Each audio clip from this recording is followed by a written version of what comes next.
pernah ketemu sama temen kita nggak? Namanya Lisa.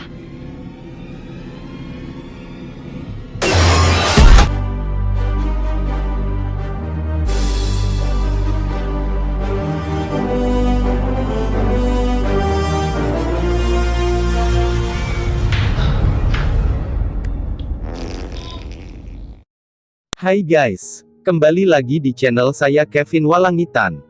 Kali ini saya akan membahas tentang film horor yang berjudul Gunung Kawi. Nah, Tanpa berlama-lama lagi mari kita mulai ceritanya. Di awal scene diperlihatkan dengan sekelompok anak muda yang sedang mencari teman mereka yang bernama Lisa. Di sebuah ruangan mereka bertemu dengan sesosok perempuan dan mereka pun bertanya pada perempuan itu. Tapi betapa kagetnya mereka saat perempuan itu menengok ke arah mereka, ternyata perempuan itu adalah hantu. Dan scene pun berganti pada seorang anak muda yang bernama Adit. Ternyata itu semua hanya mimpi Adit yang sedang ketiduran di toilet. Cerita ini bermula ketika Ayah Dika sedang depresi berat karena usaha pabrik rokoknya bangkrut. Dan Ayah Dika sering berkelakuan aneh seperti memakan kulit buah-buahan. Ayah Dika juga sering diteror oleh hantu, teror itulah yang membuat Ayah Dika menjadi seperti orang gila. Saat Dika pergi ke sekolah dia curhat pada teman-temannya tentang masalah yang sedang dihadapinya. Ternyata Ayah Dika dulu pernah melakukan perjanjian dengan setan atau pesugihan di Gunung Kawi. Lalu Dika mengajak teman-temannya untuk menemaninya pergi ke Gunung Kawi untuk mencari solusi mengobati ayahnya. Awalnya teman-teman Dika menolak untuk membantunya karena gunung itu terkenal angker. Tapi setelah mereka berunding dan mengingat kebaikan Dika kepada mereka, akhirnya mereka setuju untuk menemani Dika.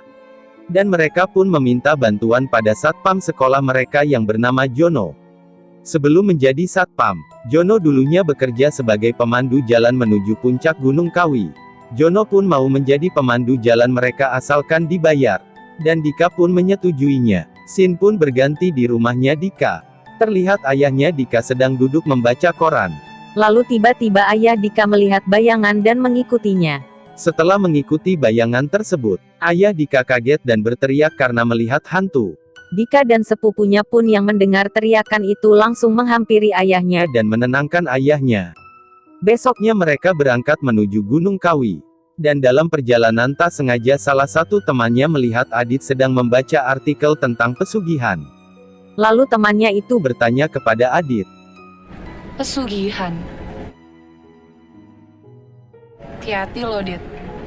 Dan setelah tiba di lokasi, mereka pun melanjutkan perjalanan melewati hutan. Di dalam hutan mereka bertemu dengan gadis cantik yang juga sedang melewati tempat itu. Dan mereka pun bertanya pada gadis itu sambil menunjukkan foto Ayah Dika yang saat itu berfoto dengan seorang laki-laki yang tidak dikenal pada gadis itu. Gadis itu menjawab bahwa laki-laki yang ada di foto itu adalah Mbah Kawi. Mereka menanyakan siapa itu Mbah Kawi.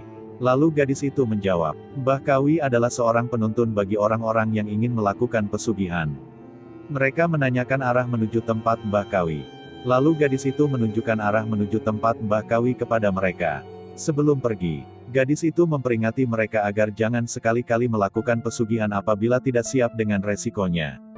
Karena akibatnya fatal. Lalu mereka pun melanjutkan perjalanan dan gadis itu pun menghilang.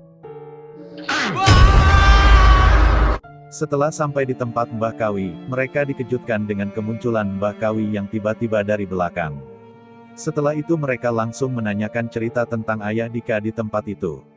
Mbah Kawi pun langsung menjelaskan bahwa Ayah Dika tidak pernah melakukan pesugihan di tempat itu. Karena Ayah Dika menginginkan pesugihan yang cepat dan menjanjikan.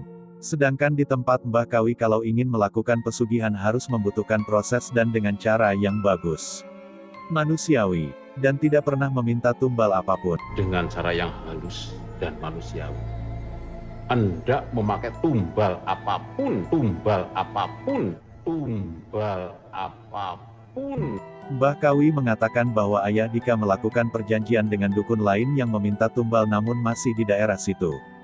Mbah Kawi juga mengatakan bahwa arwah yang mengganggu Ayah Dika adalah tumbal yang Ayah Dika bunuh. Dika meminta tolong pada Mbah Kawi untuk menolong ayahnya. Mbah Kawi pun menyanggupi permintaan Dika dengan memberikan air suci yang sudah diberi mantra dan sebuah keris. Air suci itu harus diminumkan pada ayah Dika dan keris itu harus digantung di dalam rumah Dika dan juga ada persyaratan lainnya. Setelah itu mereka pergi dari tempat itu dan memutuskan untuk camping di dalam hutan. Pada saat malam hari mereka diganggu dengan sosok-sosok penunggu dalam hutan tersebut.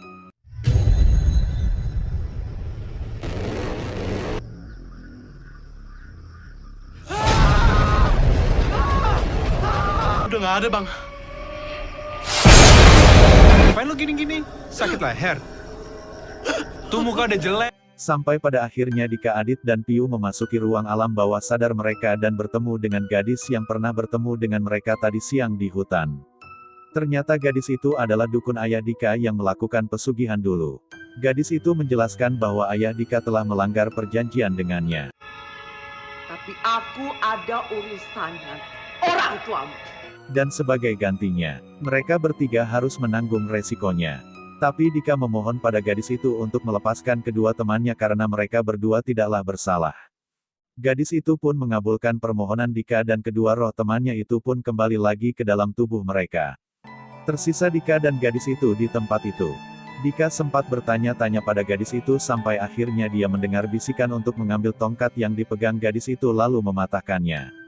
Dika pun melakukan apa yang dikatakan oleh bisikan itu. Dia merampas tongkat itu dari genggaman gadis itu lalu mematahkannya dan seketika gadis itu menghilang. Jangan.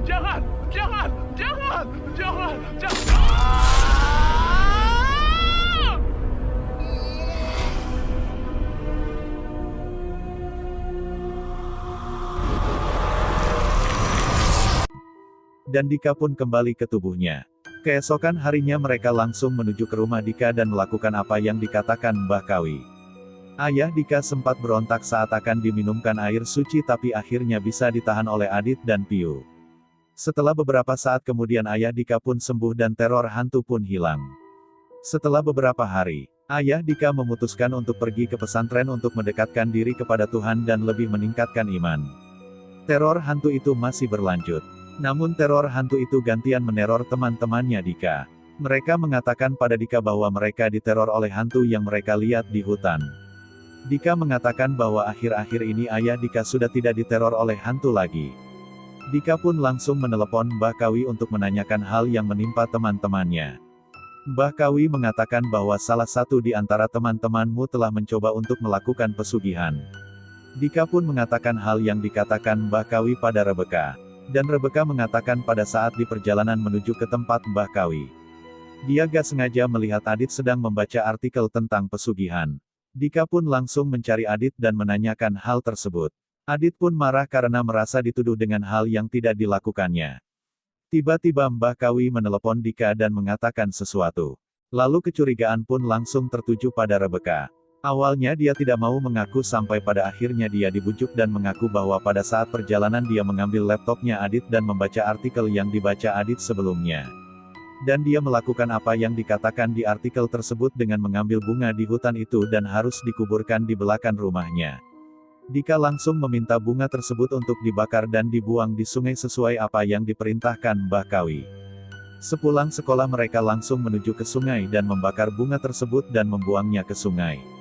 Dan cerita pun berakhir. Itulah dia alur cerita dari film Gunung Kawi. Jadi hikmah yang kita dapat dari film ini adalah, apabila kita ingin sukses berjuanglah sendiri dan tak lupa mengandalkan Tuhan. Apabila kita menyembah berhala di akhir nanti kita harus mempertanggungjawabkan apa yang sudah kita lakukan. Terima kasih sudah menonton. Apabila ada saran untuk film selanjutnya silahkan komen di bawah. See you next video.